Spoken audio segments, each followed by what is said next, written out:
Faith Prison Ministries.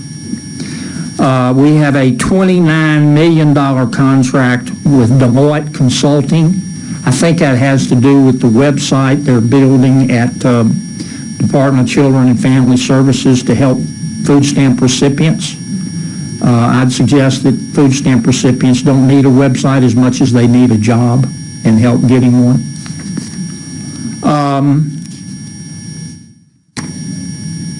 Look, you get the point, Mr. Chairman. I'm not going to go through all these. But if you just spend, and I know y'all get weary of me talking about this, but if you go just spend 4 or 5 hours looking at these contracts, they're going to make you throw up. And the idea that it's difficult to find them is just not accurate in my judgment. There are thousands of these things, and nobody's ever looked at them. And I'm going to end on this point. I just don't understand why the governor, I begged Governor Jindal to do this, and he wouldn't. And I'm begging Governor Edwards to do it. I don't know why he can't just call in his cabinet secretaries this afternoon and give them 10 days to get rid of some of these. And if they don't do it, fire them. And on the big ones that Representative Abraham talks about, yeah, we got to have those. A pharmacy benefit manager. We got this group out of San Diego. I'm not sure why we're using one in San Diego, but we are. But I don't see why, if the governor doesn't want to do it, call the Attorney General. He can pick up the phone and say, hey, guys, we're going to cut you 5%. If you don't like it, we're going to rebid it. Because you know what? Our governor says he's going to stop tops and end football. So we're down to it here. That's what business people would do. I just don't see why it's so difficult. Representative Pilot for a question. I know it really doesn't have anything to pertain to the bill at hand, but I know you've been very passionate about looking into contracts and how much wasteful spending that we have in state contracts. Do you have any other ideas, any ways that we may be able to make some meaningful cuts in other areas? Well, I'll give you a couple in about 2 minutes, if that's okay. Number one, I can give you the list of states that charge copays in Medicaid. We don't. Under the law, we're allowed to charge a $4 copay. That's a little complicated, but we're allowed to do it for a certain universe of our Medicaid population. That will raise money, and it also, what's the word I'm looking for? Encourages personal responsibility. That's something we ought to look at, and we're not about half the states do it, so it's not like we'd be doing anything unique. Number two, I would just pick up the phone and call the folks out in Washington State. Their governor sent out a list of 500 diagnoses to every Medicaid, every emergency room in the state, and said Washington State Medicaid will no longer pay under Medicaid for these diagnoses. And it's what you would expect. Acne. You can't go get a pregnancy test in the ER. You can't go get a wart removed. Washington State will pay for that, but they are not going to pay for it in an ER. Now, the Washington governor ended up backing up on it. Washington's a pretty liberal state, and a lot of people pushed back, and they reached some sort of compromise. But it'll work, and it'll save a lot of money, and it'll keep people out of the ER who shouldn't be there, and it'll free up money to help people who ought to be in the ER. Number three, our Earned Income Tax Credit Program generates about $40 million a year. It's about $94 per person. It really doesn't help that much the people who get it.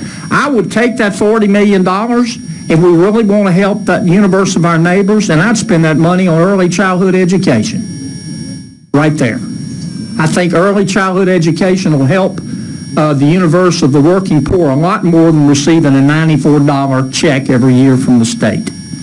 I would read I've sent you copies, and I've sent the governors copies, but I'd read all 200 plus recommendations of the Streamlining Government Commission. Governor Jindal didn't implement any of them. I'm hoping Governor Edwards will. Number five,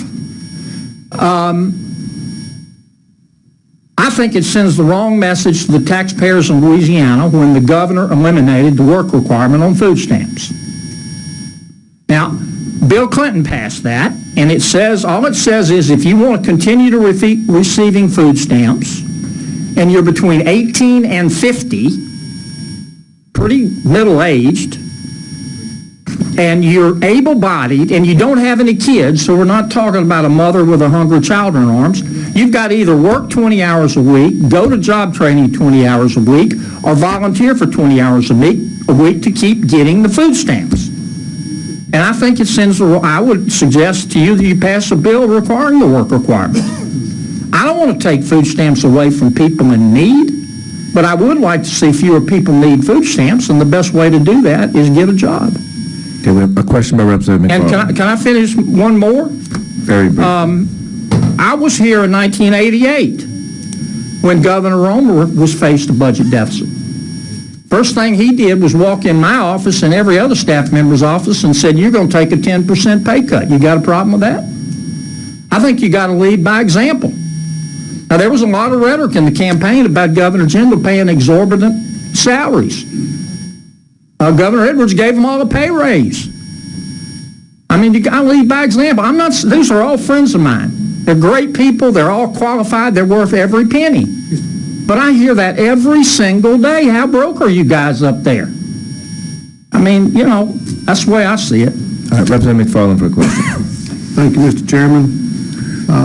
Representative Richard, Treasurer Kennedy, no doubt that anyone here would question the validity of some of these contracts or the obscurity of some of them.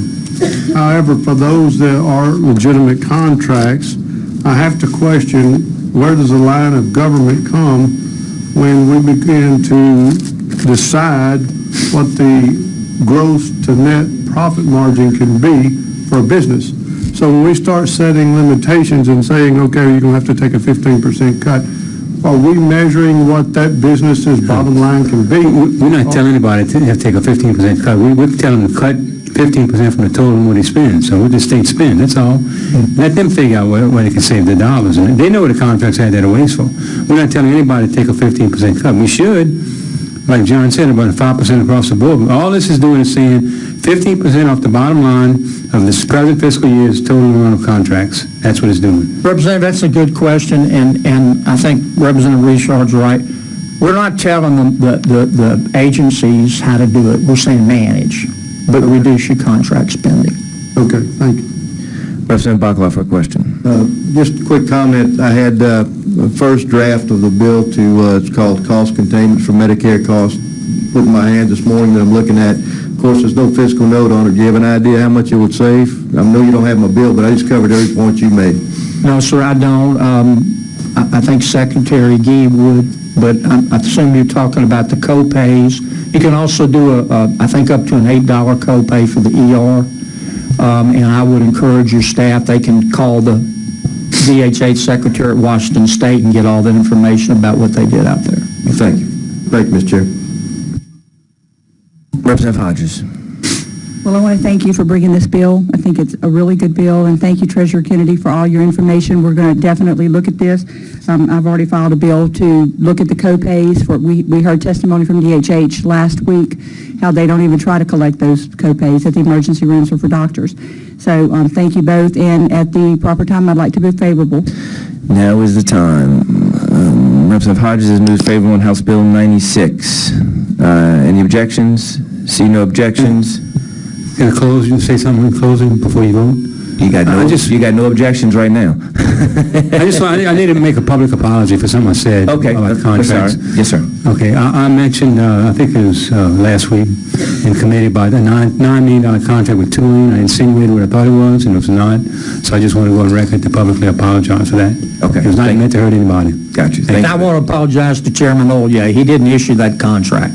There we go. Culture, Recreation, and Tourism did. Okay. Representative Hodges moves favor on House Bill 96. Are there any objections? See no objections. House Bill 96 moves favorable. Thank you, Representative Richard, Secretary Kennedy. Now, members, we will take up House Bills 44, 45, 63, and 100. I invite all of the authors to come to the table. And when they get here, we'll discuss how this is going to flow.